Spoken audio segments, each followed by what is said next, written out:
Hello friends and welcome back. This is part 4 of our Super Meat Boy Expert Remix Challenge. We are going to be attempting to maybe finish out levels 18, 19, and 20 today. We'll see how it works. We've been going at a pretty much a snail's pace for the last couple of episodes here, so we're going to see if we can pick it up on this one with a little bit of luck. I have no idea how it's going to turn out. Let's see. Okay, we've got a big old level here. With a lot of saws, but as I look at this, I'm actually, aside from it just being really large and the scaling being really small, I'm not actually all that intimidated by this level. This is a level that it's remixed from one that I'm pretty well familiarized with, and if I can get real lucky, I'm pretty sure I can land on one of those platforms at the bottom and kind of skip a bunch of this, so I'm with that. I mean, why is this massive block just missing there unless I was supposed to do that? Yeah, I actually have a choice of 2 ways to come back as well, as far as I can tell. I don't know what the normal path is even supposed to be for this level. I just need to angle that properly, because with the scaling out so far, it's really difficult to tell where I am. And it kind of changes the way that you look at your character the whole time. But if I were to guess, I would say this is not going to be nearly as long as plenty of the other levels we've done. Pretty sure you're not intended to have gone at this angle. Yeah, there we go. Alright, so if I do one of these, I should be able to get on top of this guy. And then we'll... How do we approach this? Just want to kind of hit that, and then slide up the left wall. Nope. Alright, and if I jump off of that, that is death. So I've got a cat... Oh, that's too high. Okay, well... The other option is we go back the long way. Might have actually been the easier option, to be honest with you, but we will see. I wonder if that hole was just like an accident, like meant to put a half block there, put a full block instead. Could be. Oh, okay, that was a little careful, or careless, maybe. Oh, wow, okay, well, speaking of careless, freaking fell off. Didn't really get much more careless than that. I do like the rather open approach to this level. I think that's kind of a cool thing to see on occasion. How do we want to try this? I guess we could do one of these top loader ways. I don't know how that's gonna... Oh, wow, we actually lived through that. Was not expecting that at all. Let's go back over here. Okay, well, tiny blocks, you can barely see them, but they're everywhere. Just need to actually jump off of them in the right times. I don't know which is going to be the better of the 2 ways to go. They both seem equally challenging, actually. Alright, let's try this top way again. I like how this one sort of puts me right at the end. Actually, no, it doesn't. The other one probably puts me closer to the end. Oh, okay. That's fine, then. Sweet, let's just not throw on the last few saw blades, and then we can actually just move on. Please, let's not throw on the last few saw blades, alright? Okay, yeah, alright. Just right into the tunnel. Beautiful. Okay, I don't know what that little weird sound was that I made, but now we don't have to do that level ever again. Oh, and this one you can skip too. I think you just gotta go all the way left, yeah, and then you just slide right through it. Level complete. So, that means we have almost this whole time to devote to level 20, provided this does not crash. We don't even have to play that level. That's great. So here we are. This is the kids level 1, and there we go with a first throw there. So we want to grab this corner, and we want to jump across, but we've got to get a real strange angle on this. Alright. And then we gotta go... Oh, we want to go left, actually, not straight up on that. And once I get in the groove, this beginning is going to seem a little bit easier, because I've actually... I think I've done this one already. I think this was one of the few that I actually chose to throw at myself at. And I'm pretty sure it's not quite as daunting as it looks. But it should be daunting, right? Because this is the final level of the hardest chapter. It totally makes sense that this is what Edmund would have put as the final level on this. I wonder if it's better to go... Oh, no. To come off of that right wall instead of straight off the top platform. Also, there's not like a silly skip here, right? Because that would be hilarious if you could just go over the top. No, you can't. I need to stop focusing on trying to stay still so long and try to get some forward momentum, and then this will become much easier. Big fall. Okay, grab the bottom. Up, up, up, and away we go! No. Okay. See, that's how it'll work once we get a reasonable bit of luck. There is always the chance that I just fumble so many times that I start to get fatigued, and then the chances are that I will end up just not being able to do this, but I'm gonna give it my damnedest, I guess. Yeah, no, don't jump in place, Meat Boy. Don't do that. Hands, really, more than Meat Boy. I did actually play all of these episodes in sequence in real life, so if you're wondering about the time that I've taken, well, add up all the times in all of these videos, and you'll have a rough idea of how long I've been playing this chapter. I was expecting it to actually take a bit less time than this. I didn't think I would be quite this bad, but I'm sure the comments in prior videos may have already given me that information. I'm not sure. I haven't put them up yet as of the time of me recording this, but we will see. Oh, that is a rough fall right there, because you gotta actually have an angle, but also staying straight at the same time. Like, you can't seem to have both, but you do need to. So we need to fall straight, and then at the very last second start to curve in left, and then hit that wall, as I'm sure you've already seen me do. Unless you missed it, because it went by kind of fast. And it's all linear kinetic motion in this one. Like, once you start moving, you may not stop. This is going to be the same path. I mean, there's a couple of walls that you can hold on to for a moment or two, but it's kind of like a bad idea, like I've shown you, to try and stick to a wall for any long amount of time. There is one rest spot up at the top. After this chain right here, you can kind of take your time here and line up your jump if you choose. Alright, that'll work. Yeah, well, straight into that spike then. I really appreciate, too, that there was very few changes made from the original level. Like, it's pretty incredible that you can get through something like this with only one single jump instead of a double jump, because that's what this was all structured around. Having the ability to break these long falls by being able to jump off of nothing kind of makes a big difference, and Meat Boy does not have that ability, as you can see. It really does change the way this works, but, you know, you only have to take out a couple of spikes to make this all happen. To accommodate for the amount of drift and slide that Meat Boy has as he goes down off of each one of these falls, because they're long falls. Well, this one is mostly. Yeah, probably don't want to fall from that height either. You probably want to try and fall from a little bit more of a shallow depth, if possible. You know, I've accomplished beating the Christmas kid levels too, which were quite a feat.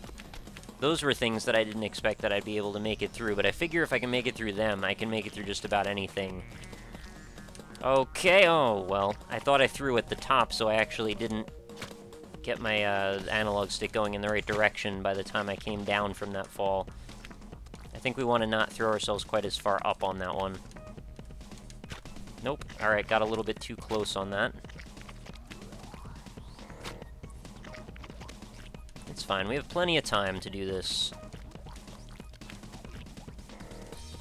Some of these jumps actually almost seem a little bit easier using Meat Boy. I guess because I'm just so used to the way he moves around. But versus the kid, I mean. The fact that you always had to worry about his stumpier jumps, because you had two of them, each one of them was shortened somewhat. That sort of makes things a little bit more complicated for some of these situations. I wonder if there's any, like, fast ways to get through this level consistently, other than just, you know, having really good muscle memory. I mean, there really aren't any routes that you can take other than the ones that are sort of specifically implied by the level structure, but there's probably, like, speedrunners have created probably, like, an optimal tuned-up path for all of this, and then there's a rest spot right here, too. So this is one of the hardest jumps, I think, in my opinion anyway. You have very little room to build up a run. You've got 2 tiles, actually, to make it over this, and then you've got to stop again. Then this one, I can't remember if I want to bounce off a wall here. I think I might just want to go straight down and around, see if I can make it through this. Let's see. Nope, no, spike myself right there. Ah, that's unfortunate, because I was actually kind of close on that already. Let's try again. This is one of those levels where, even though you can get pretty good at it, a lot of times you'll just find the right rhythm, and until you find that, you're just going to find yourself spiking yourself a lot of times in a row. And like I said, normally I really do prefer levels that are easy to replicate your path through. In this one, though, it just kind of is the way it is. It's kind of a special exception, and I still like it anyway. It's just extremely challenging. I like a good challenge like this. It sort of made me want to start to maybe think about doing a chapter that was all levels of this structure where you don't ever touch the ground, or you very rarely touch the ground. Because it kind of forces you to think in new ways, and it also creates a lot of pressure on the player. As you're playing for a while, you start to get into this groove towards the beginning, which is the muscle memory kicking in, but each time you reach a new peak, a new precipice of your skills, or a new point in the level, you start to figure out that... Oh, that was a little frustrating, I almost had that. You start to figure out that each time you get to a new point, you have to start to relearn again, or, you know, continue to learn and add on to what your skills and abilities were from the first place, and I think that's kind of a fun premise for a level or a chapter. So maybe another reason that I find this to be an exceptionally fun level, even though it is, by most accounts, pretty annoying. And I don't deny that, but I would take this one over level 2 in the kids' warp zone any day of the week. This is way, way more entertaining to me than trying to work out this bizarre pattern of timing mixed with reading collision boxes. I don't think that's fun at all. If you don't know, the kids' warp zone level 2 is essentially riding elevators up and down while trying to move left and right with this precise timing that will keep you from running into some spikes that are stationary. And it sounds simple, but the speed that you move at sort of makes it a little bit difficult. And then there's also, like, 2 jumps in the middle of the whole thing that you have to do perfectly, or you have to start over each time. Oh, can't throw on that top spike. When I make it that far, I really want to just get the rest of the way. Like, this middle section and the big fall is really the hardest part for me, other than that other jump that I made with very little run-up room. Ascending some of these is not so bad. That should have been a capture there. I should have been able to grab that wall. It's a little unfortunate that I didn't pull over hard enough. Nope. Thought I had that one too. Starting to get a little bit more comfortable with some of this. Just leaving Meat Boy to fall can be a little bit nerve-wracking at times. There we go. Alright, so now we gotta get the run up here. It's about as close as I can get. Nope, didn't quite make it. I started to pull back, because you gotta stop your running after you make that jump across, otherwise you're just gonna smack yourself on the other side. They give you very little time to be able to rein that in, otherwise the momentum's gonna take over, and that'll be that. Alright, that was a pretty lucky one. I didn't think I was going to make that fall grab. Okay, oh! You really want that hover to be really neutral when you get up in the top part of that. You want to be able to reset your controls, so essentially just a little tap is all it's going to take to pull you over and around those spikes. You know, I mentioned the Christmas Kid levels, which were also custom ones designed by Edmund to just challenge players who were really a big fan of the Kids chapter. Or challenge warp zone rather, and one of those was similar to this level actually, that had kind of a free-form approach. It was more like an open lattice, which was just spikes sort of oriented over nothing, and the idea was to be able to find your own path through that. And since you have double jump, it kind of opens up possibilities for how you might approach some of those things, and I think that's kind of a really cool way to do it too. Let the player approach it the way they want to, but still put in every little bit of the difficulty that you see from something like this. I find that rather gratifying when you're able to make... Oh, I don't know what that was. Some sort of indecision. Some of the challenge also is just mental, too. Being able to focus hard enough to not throw off your own perception of where you want to change your controls a little bit. Sometimes you make a little bit of an adjustment, and at the last second your mind's like, wait, do that instead. And then that little bit of being uncommitted to your final decision of what you're trying to do can, well, usually always result in your death in this one. A little sad this is taking me this long. I actually thought I was going to perhaps make it through this faster than this amount of time. Well, that's me being cocky again. Gotta pay the price for that. By the way, the technique I'm using to try and get down through these long straight corridors is essentially just rocking the analog stick left and right quickly. It tends to be the only way that you can maintain vertical momentum without drifting to one side or the other. And sometimes, if you get a really nice reset, and what I mean by reset is when you jump in the air off of something, you can let the momentum of drifting away from that be met with a little bit of momentum as your thumbstick drifting toward it, which will result in you basically coming up with a neutral amount of momentum somewhere in the middle. And that's the other way you can handle those. And a lot of times that's preferable because it means you don't have to be spending your time wiggling the joystick, when instead you can be spending your time trying to see where the next setup is when you come out of that fall. See, that actually paid off. I actually had a pretty good one on that. So now we want to get it around, and that was a really good reset, and fall. Brilliant. Now if we can get a little bit of a nice run up here. Okay. Now I didn't actually solve this jump on the last one, so I don't actually remember if I want to be going for a jump off that left wall, because I see that it's open, but that's not going to leave me a lot of room. So I'm pretty sure this is going to be a one-jump maneuver here. Ah, yeah, it is. It is a one-jump maneuver. I just got to pull it off. Nope. You know, when I get it right a bunch of times in a row, it starts to make me wonder, like, why am I playing so sloppy? I've certainly been better than this in the past. And then, you know, occasionally, you just get a little bit lucky and you make it through the whole thing in one go. No, that should have been it. I should have had it on that one. Darn. Alright, no harm done. Let's do it again. Nope, that was a bad positioning. Maybe it's easier to reset from up in that angle, because then you have a little bit of drift going toward the left, which is the direction you want to have anyway. Otherwise, you've got to kind of fight against your own momentum. Nope. It's weird because, like, all the things that I've been describing for the last little bit are not things that are ever overtly stated anywhere. They're just things that you sort of pick up by playing the game for hours and hours. The things about, like, momentum and drift and being able to create, like, neutral resets coming off of jumps. It's like, it's all pretty crazy sounding stuff. It all sounds really advanced and confusing, but it's more like just about feeling the tangible way this character moves around.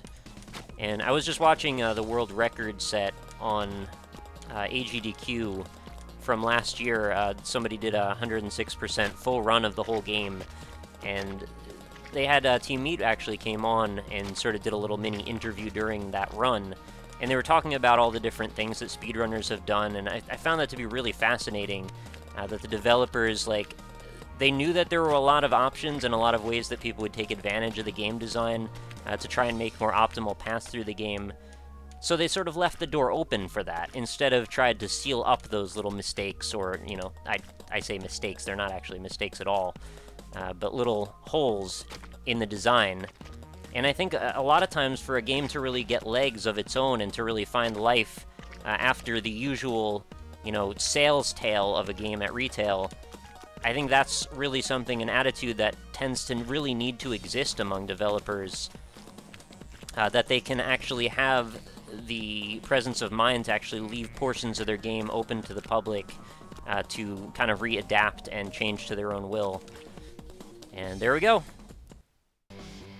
Alright, well, just to kind of give me the finger at the end there, which is kind of an appropriate way to wrap up this little thing, right as I hit into Bandaged Girl, the game decided that was the perfect moment to crash. So, you know, I respect that. Game's got to fight me at every inch that it can. I'm going to put my fight back in. We were able to successfully conquer Expert Remix. We beat every damn level in it.